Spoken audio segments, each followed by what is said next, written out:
those elected leaders. So in the context of Kenya, where then do we find impeachment? Mr. Speaker, sir, our history has taught us very bitter lessons. We remember the events that bedeviled our country after the 2007 elections. It is after those events that we gave ourselves a new constitution.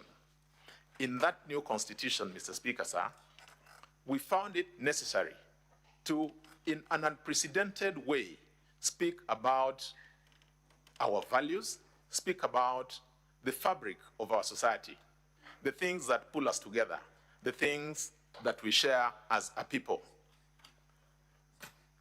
The preamble to our constitution, in particular, paragraph 3, reads, "We, the people of Kenya, proud of our ethnic, cultural, religious diversity, and determined to live in peace and unity as one indivisible sovereign nation," and continues so on and so forth. From those words, we realize what the thinking of the Kenyan people was right from page 1 of framing of our constitution. We then went to substantive provisions. A lot has been said about Article 10 of our constitution, to the extent that it speaks to the values that as a people we want to be associated with. We have dedicated a whole chapter of our constitution to the questions around leadership and integrity. It then tells us how central the values that we hold are to each other as a nation. Now, if we look at impeachment from that lens, then we realize and appreciate that impeachment then comes in to hold our leaders at an even higher pedestal, so that we have a tone at the top that is acceptable, a tone that gives us what has been called elsewhere political hygiene. We have had occasion in this country where people who have been in positions of leadership have been treated in what other people have thought has been harsh treatments. But it is because when there's a tone at the leadership to be set, it must be clear, it must be vibrant, and it must be the right tone. We've had leadership, people from the leadership who've lost their office because of having pinched somebody. We have people who have lost their offices because of utterances that were considered inappropriate. A slap has gotten somebody to go through a fairly painful process.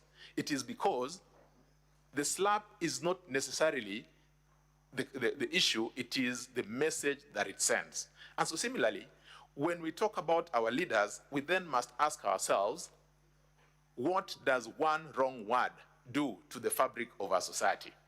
It is on the basis of that background that we then consider the impeachment motion that is currently before this House. My colleagues who have spoken before me have taken us through the provisions of Article 150, 1B, which then speaks to the very grounds that this House should consider in whether to impeach His Excellency, the Deputy President, or not.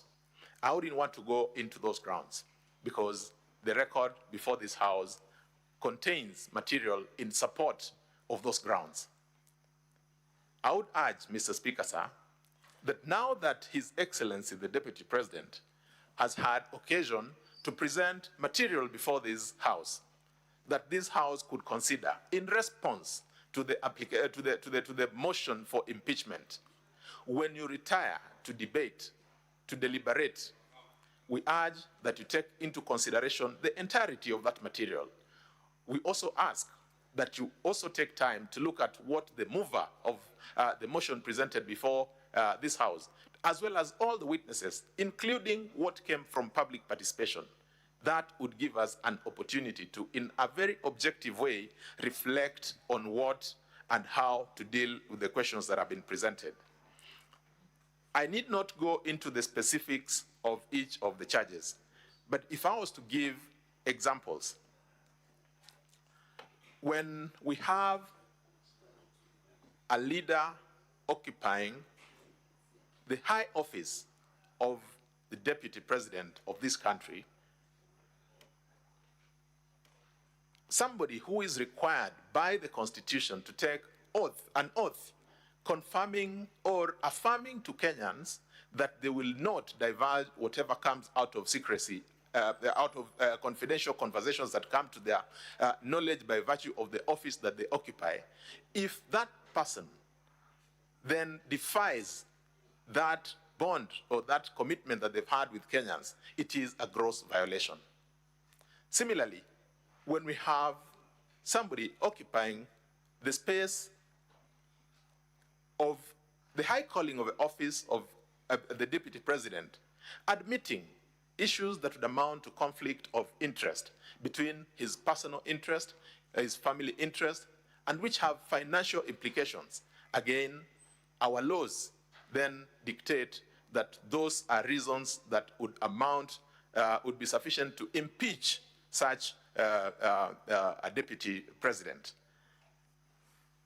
We've had examples that have been given about utterances that have been considered to be unpalatable. Again, looking at the entire framework of what our Constitution anticipates, looking at what those words would mean to a man off the streets of Nairobi, off the streets of Mombasa, or any other place, if we all come to the understanding that those words taken in their natural meaning could cause some measure of discomfort, they are considered to be divisive, they are considered to be of such a nature as to bring or sow seeds of discord between us as people in this country, then it is the responsibility of this House to speak, and to speak on behalf of the people of Kenya, because it is one way of ensuring that there are checks and balances that flow from the constitutional powers vested in this House. Mr. Speaker, sir, as has been demonstrated through the many tons of documents that have been availed before this House, the cross-examination that has attended to the witnesses that have been before this House, and the material that has been placed by the mover, by all the parties who've had an opportunity to participate in the proceedings of this House, we have absolutely no doubt that this House is perfectly capable of making the appropriate decision in each and every of those counts. And just for emphasis, Article 150, Subarticle 1B, gives us 3 grounds. We do not have to have beyond 1. Any one of those is more than sufficient to make the call or to pull the trigger on an impeachment motion. Mr. Speaker, with that, I rest, and we thank you for according us this opportunity this evening. Most obliged. So, are you done now with your submissions? Yes, Mr. Speaker, sir. Thank you. We are done. Thank you. Now, honorable senators, I'll refer you to the program. You will notice that after the closing statements from the parties, the Senate is supposed to move to a closed session to deliberate on the issues that have been raised. And that is pursuant to our rules of procedure. That is demanded of us by the rules of procedure.